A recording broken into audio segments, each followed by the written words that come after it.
But now it's my pleasure to introduce the last speaker of this panel.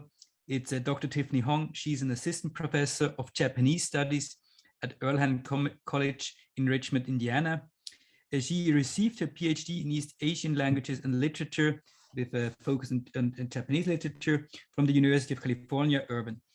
Currently, she is working on a monograph which examines the narratology of Muraki Haruki through the visual rhetoric of sequential art studies. And she has published in various journals, the Image Text, Superheroes and Excess, and in the Supervillain Reader, and in the Journal of Graphic Novels and Comics. And she will talk about Love, Persevering, Televisual Homage, Mephisto, and the American sitcom family in WandaVision. Please, Tiffany. All right, thank you for that introduction. Can everyone see my screen? Perfect. Okay, so today I'm going to be talking about WandaVision, which most of you probably know was a 2021 9-episode weekly television miniseries for Disney+. So not only did WandaVision initiate phase 4 of the Marvel Cinematic Universe, but it furthermore inaugurated a new rhetoric for transmedia storytelling. So both diegetically and through its own press, the show enthusiastically engaged fan ambiguity towards spoilers, only to retroactively dismantle its own marketing as a metatextual reading of these exegetical strategies that are particular to this moment of hypertextuality, simultaneity, and participatory culture, not to mention a Baroque intertextuality and narratology that is particular to comics. So Sage Walton characterizes the Baroque as an investment in the infinite through movement, deferral, and the serialized drawing out of formation, often visualized as the spatialization of time. Like the Baroque, genre too shares little interest in the narrative telos of fulfillment. So closing Thomas Schatz's evolutionary model of the genres, which we've discussed earlier too, so from classic to parody, contestation to critique, saturation leads us into the final phase of a genre, its Baroque stage, where conventions are parodied or subverted and we no longer look through the form, rather we look at the form itself. So superhero comics, this ultimate genre monstrosity, in its seriality is reliant on the infinite deferment of the teleological. We can't have Batman sort of kill off Joker and end everything. However, many have argued against a developmental mapping of the superhero genre, in that reinvention, hypertextuality, and recursion inhere within the serial plurivocal medium, where fans are invited to participate, annotate, and rewrite constantly, thus rendering it difficult to isolate a postmodern period, which, as we discussed yesterday too, is a moving target. Oops, sorry. There we go. Okay, so The Vision, a 2016 limited comic series by Tom King and Gabriel Hernandez Walta, on which the series is partially based, directly references this Baroque quality of these two characters in particular, their contradictory, rebooted, retconned romance that has occurred across series, across writers, and now media.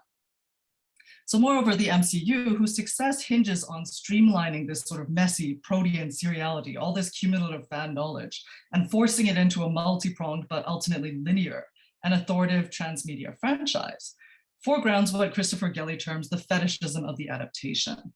That is, a playfulness that leads the reader, or the viewer in this case, to go back to the work and hunt down all the clues placed by the artist, but whose true import had eluded us, thus migrating comics' recursive reading strategy onto what was fundamentally a far more passive, singular, teleological cinematic experience. So again, we're now compelled to, and we now have the technology to rewatch, pause, rewind, freeze frame, zoom in, slow playback speed, and hit up Wikipedia simultaneously in order to catch clues that were intended to subconsciously stream by across a first viewing. So it's thus interesting that WandaVision should be, although not originally, the first Disney Plus series. It's an experimental expansion into a lesser medium.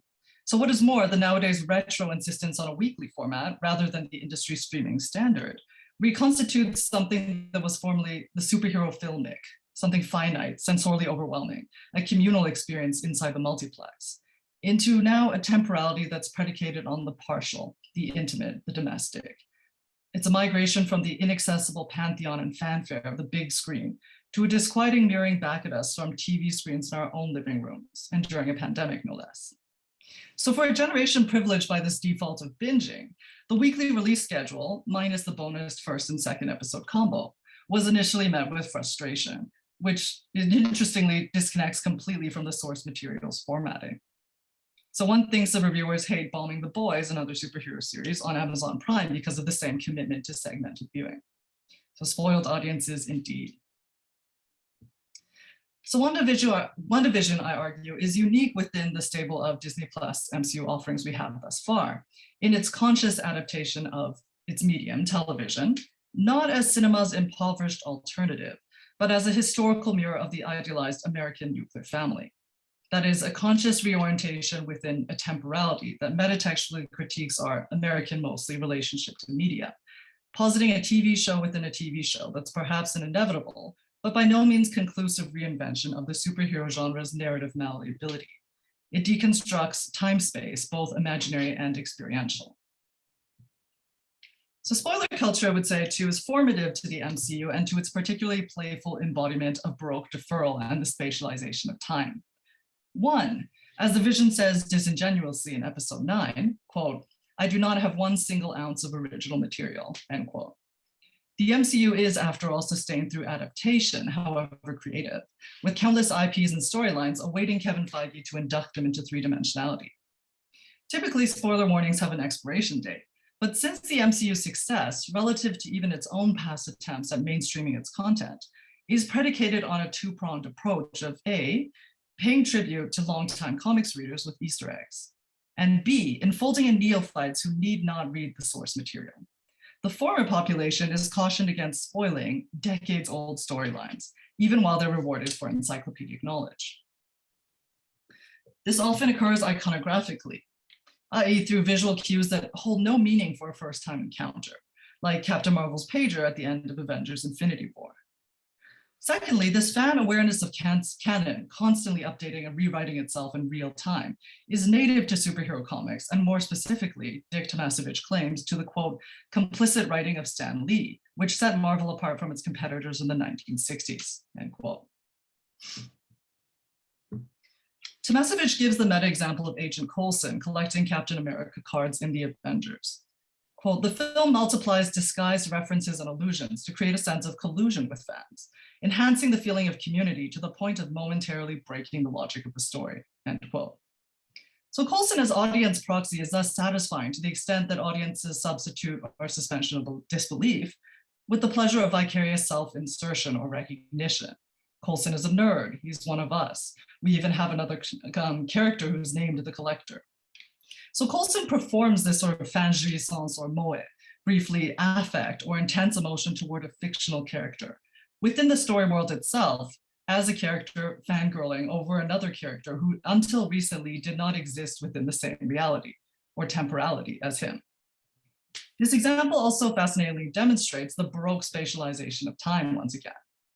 Captain America should not exist within the same time space as Coulson, but through convoluted comic book narrative, we have an overlapping of his truncated temporality because of cryopreservation over the real-time continuity of the film / cinematic / real history or time.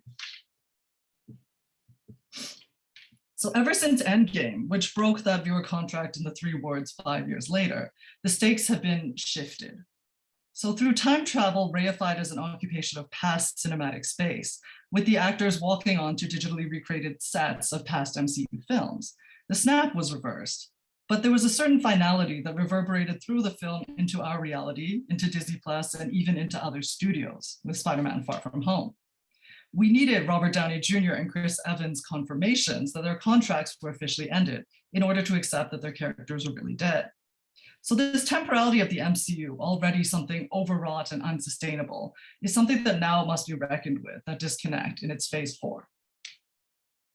So spoiler culture may be seen as a response to a sort of temporal flattening. It's an ubiquitous information dump which demeans the experience of the here or now. One either seeks a leaping forward with privileged teleological knowledge, or the accelerated experience of viewing in time for a larger, inescapable cultural discussion. You have to watch it Wednesday night because you know that spoilers will be out on Thursday or that night, depending on whether or not you're in California. So this is exacerbated by the MCU's mastery of transmedia storytelling, deferring closure and telescoping narrative anticipation of media events years into the future, into staggered end credit scenes and phased announcements. So WandaVision acknowledged its inherent burden of overdetermination as merely a suturing product between films and phases, and it trolled its audience and fandom accordingly. So for comic fans, the futurity that propels the serial medium, find out next issue, and stimulates the pleasure of adaptation, things like fantasy casting and speculation over potential storylines, renders content less susceptible to traditional spoiling. Instead, spoiling for a plot-aware community hinges on the revelation of fan service. So in its original Japanese, defined by its superfluity to the plot. So the plot of Spider-Man Far From Home is irrelevant, not particularly remarkable, but the spoiler warning centered on pure fan service. You see here Andrew Garfield and Tobey Maguire completing that famous Spider-Man meme in sort of peak self-referentiality. So I say pure because through diegetic retconning, the multiversal collision of the film was rendered meaningless for all but us and Peter Parker, who, after satisfying the fans of all three franchises, has now earned their goodwill to support him in an ingeniously avaricious tabula rasa franchise. What better than an in-universe reboot to ensure no shortage of stories to sell? Likewise, the deflection of WandaVision spoilers were fixated on fan service. Weekly social media responses hyped the appearances of every tangential comics character, from Mephisto, Emma Frost, Magneto, responding in fairness to the deliberate placement of Easter eggs that were calibrated to maximize canonical fan knowledge. To contextualize the red herrings, all sprang from a refusal of compartmentalization in media that the show itself deconstructs as gradually falling out of fashion since the 1950s. Fan speculation arose out of the trained disbelief that this was only a TV show.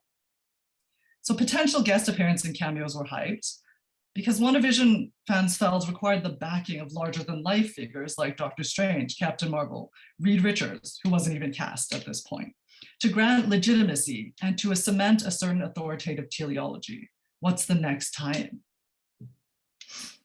So this is a holdover from comics culture, which, how soon we forget, while lucrative, is and was viewed suspiciously as a desperate ploy to stave off the cancellation of a less popular character.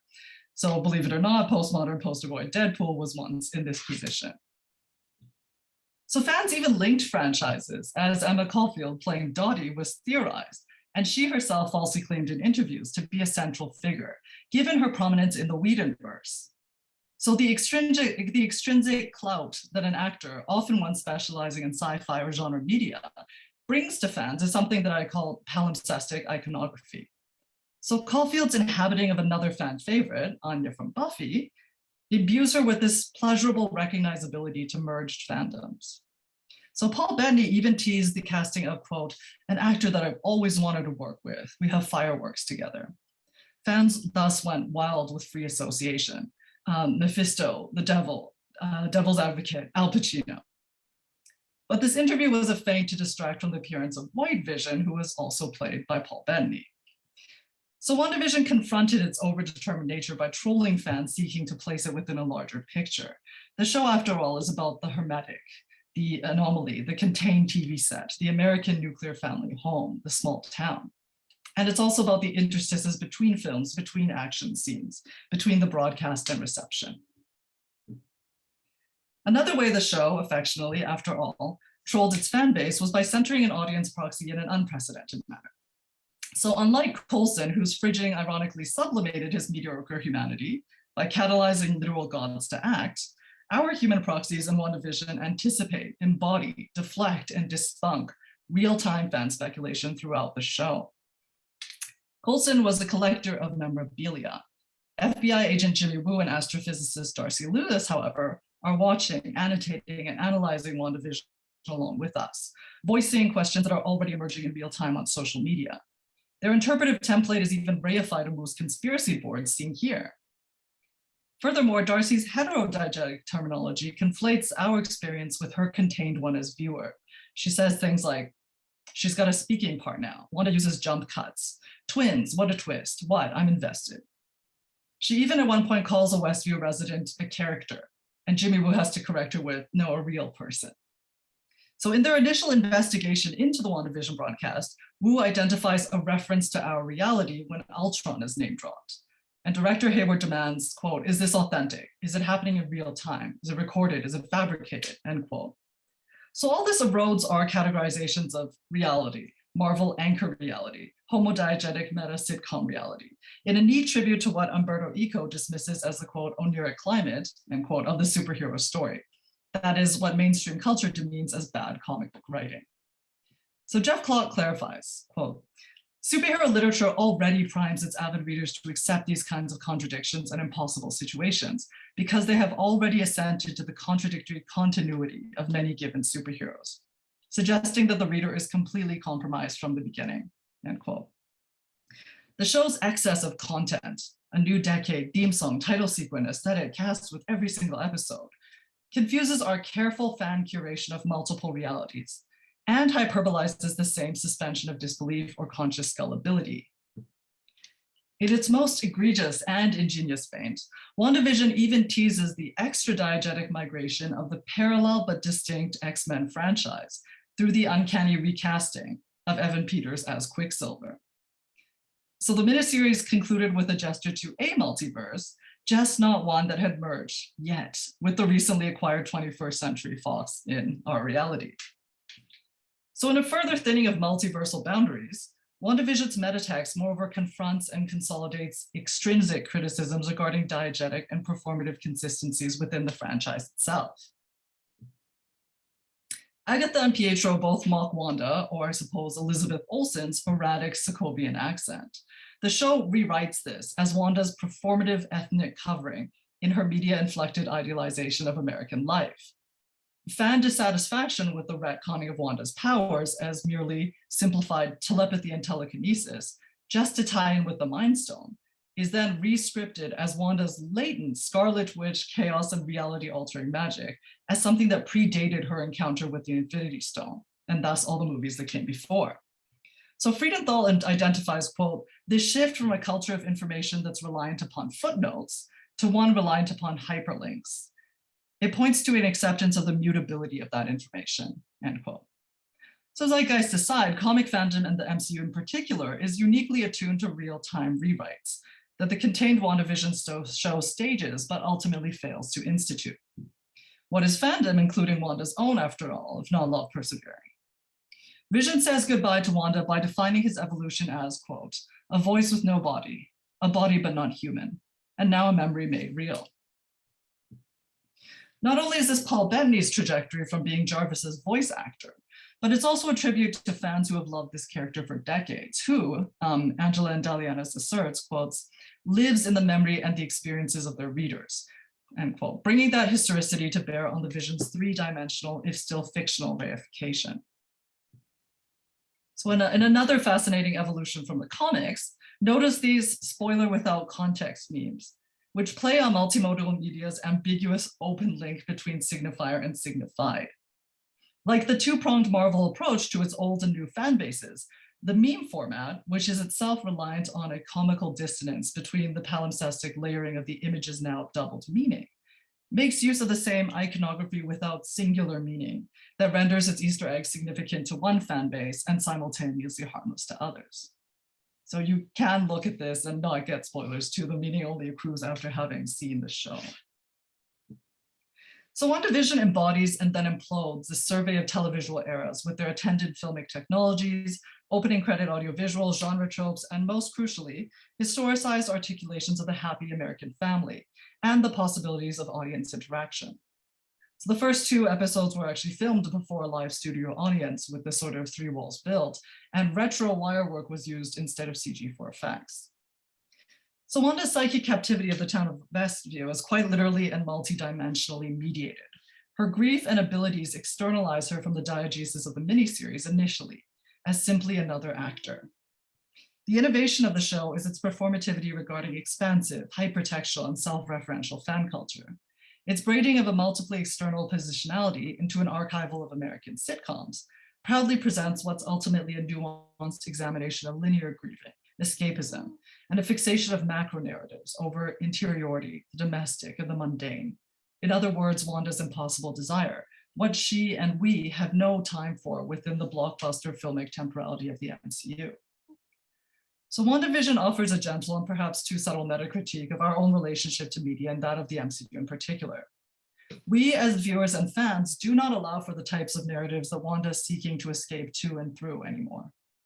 Instead, we prioritize relentless futurity, the macro and the multi-cosmic that leave no time, story or narrative, for grief, processing, nostalgia, historicity, the self-contained story, all of which are attempted through Wanda's own show. It's significant that her show is canceled after 7 episodes, which segues us into the bombastically named episode 9, quote, the series finale, where we're reconstituted within that familiar futurity and contextual meaning of the MCU. Wanda's backwards-oriented grief, which is not yet even resolved when the series closed, is overlapped by the anticipatory excitement. We're interested in the debuts of Photon, Captain Marvel 2, Doctor Strange, the Multiverse of Madness. Television in Wanda's world is serial, to be sure, but it's also episodic. So in another metatextual enactment, it's Wanda, and tellingly not the viewer, who suffers from so-called event fatigue. Yet she must wearily be subsumed to capital M narrative at the close of this televisual experiment. Even the deeply personal, body, intimate experience of motherhood is co-opted by the corporation. We've diegetically tricked Wanda into literal production of the next generation of the Young Avengers. Even though WandaVision was able to show the beauty and originality in this type of retro small-scale storytelling, the spoiler frenzy surrounding the show proves that the MCU fandom's not quite ready for, or has moved on from, the show that Wanda herself produced, with its curated nostalgia for Americana and a particularly American worldview that ultimately fails her as vicarious escapism. She enters Westview a grieving, unstable Sokovian refugee as Wanda Maximoff, but she must catch up to her prophesied, itself a retcon, incarnation as a Scarlet Witch, the living weapon. So WandaVision and all the Disney Plus series to date concern trauma, the interstices and the aftermath of the ekphrastic, glorified violence of the films, the convergent temporalities in the show, fixation on calendars, going through the decades, the kids' accelerated growth, Wanda Agathia triptychally walking through the sets of older MCU films / memories, Monica remanifesting post-blip. All of this is rendered comically insufficient when Vision has to remind us that for Wanda, the events of our past few years are, quote, for her mere weeks ago, end quote. On the one hand, the complex postmodern formatting of WandaVision deflates weekly spoilers through misdirection and continual rewriting that diminishes the transformatively multiversal to the pathetic. See the self-reflexive juvenility of the Ralph Boner joke. But more importantly, it compels the viewer to literally shift aspect ratios to the small screen, to a historicized MCU where grief must be processed in real time, where a refugee and heavily accented immigrant woman curates and paces her own narrative, one that walks the audience through a metatextual examination of our relationship to media itself. Thank you for listening.